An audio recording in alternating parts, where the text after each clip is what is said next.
Diana Duan Li Liao, and at present I'm the chief interpreter of the interpretation service at the headquarters of the United Nations here in New York.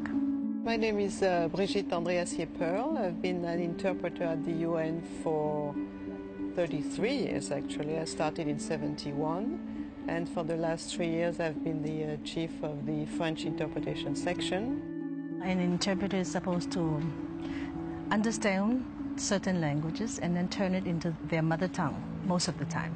So for example, a Russian interpreter will hear the original speech in English and in French and turn it into his mother tongue, which is Russian. Well, interpreting is very different than translating, and there's an enormous amount of pride about that here among the interpreters. They don't like to be called translators. An interpreter is someone who is listening and literally interpreting on the floor while, say, the General Assembly or is in action or any other particular meeting, and they will interpret at the same time. School of thought would say, as long as you translate the word, it's okay. No, you have to make sense. It has to be coherent. It's not enough to do the translation. You have to interpret and make full sentences, and you have to make sense in what you say. You have to speak while the speakers are speaking. So this is called simultaneous interpretation. Translation is written. So you deal with the documents. A good interpreter is not necessarily a good translator and vice versa. It is a cross between a real professional profession and an artistic profession. One state can acquire at another's expense. You have to know your technical side, but you also have to have a certain disposition before you can do it well. And when you are in the booth, when you're in front of a meeting, part of it is really performing also, because you are, after all, on air, and you cannot redo what you just did. The partisans of both Kuman Kuman and Dajin Zola have become terrorists. So they're pretty fascinating people. They've lived international lives. Their research is reading the newspapers or the funny papers or comic books in another language. They're constantly trying to learn slang and current expressions, because when they get in trouble is when conversation gets very technical or moves outside the classical or traditional phrases of language. Sometimes delegates go too fast, but actually in my case, when it's fast and easy, I like it because it's very challenging. Now, fast and difficult, that's when you just have to, keep your cool. But the main thing is you never have to give the impression to your audience that you are lost.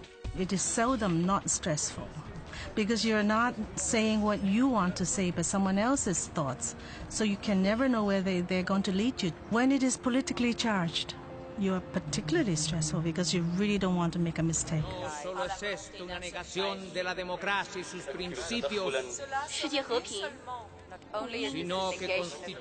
are certain characteristics that a lot of interpreters have in common. Most of the time they're musical. Quite a few of us, play a musical instrument or are in a choir. And when I first talked to Sidney Pollack, he said, "Okay, you, Brigitte, what is your hobby?" I said, "Well, I play the bassoon." He said, "Okay, tell me again about the bassoon. How big is the case and this, that, and the other? Would you take your bassoon case to work?" I said, "Sometimes I do when I have a rehearsal in the evening and things like that." What is that? Oh, come on, Roland, it's my flutes and stuff. Here you have Mr. Fark, chief of the Arabic section. The interpretation. Esperanza de un mundo con justicia para todos. La paz del mundo jamás debía verse en peligro. We must not allow the peace of the world solo país. No solo es esto una negación de la democracia. Now this is the English booth of the Security Council, and you have two interpreters at work. The speaker is speaking English, so they're listening, waiting for their turn. When some foreign language will be spoken in the room, then they would start working. And that is actually where Nicole Kidman came that day to observe the interpreters at work. When I was doing my research, I went and spent time in the little boxes, in the interpreting boxes, and saw the General Assembly in action. And what they really taught me was that you really have to interpret each word, because if you get one word wrong, then you can absolutely throw off the understanding. Some people prefer to interpret from a booth. because you feel protected, you're behind the glass and all that. But personally, I prefer what you call live. They are bilaterals. For example, two heads of states, and then you are with one, and then to talk to the other.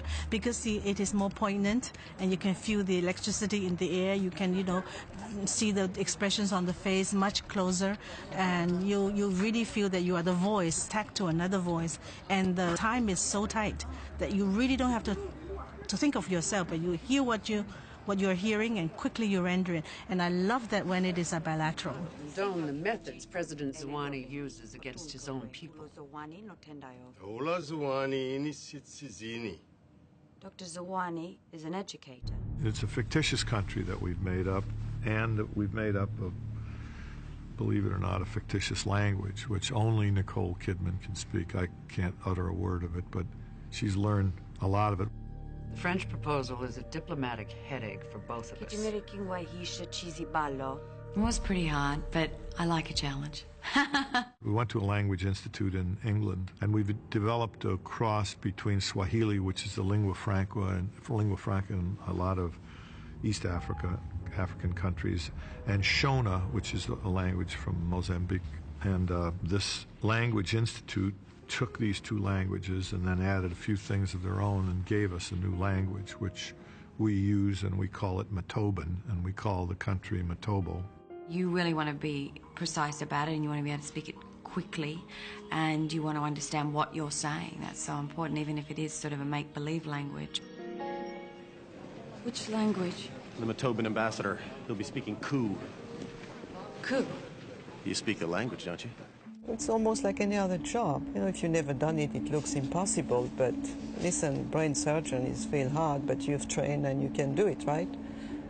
Pilot of an airplane, you get the training and then you can do it. So it's the same for us.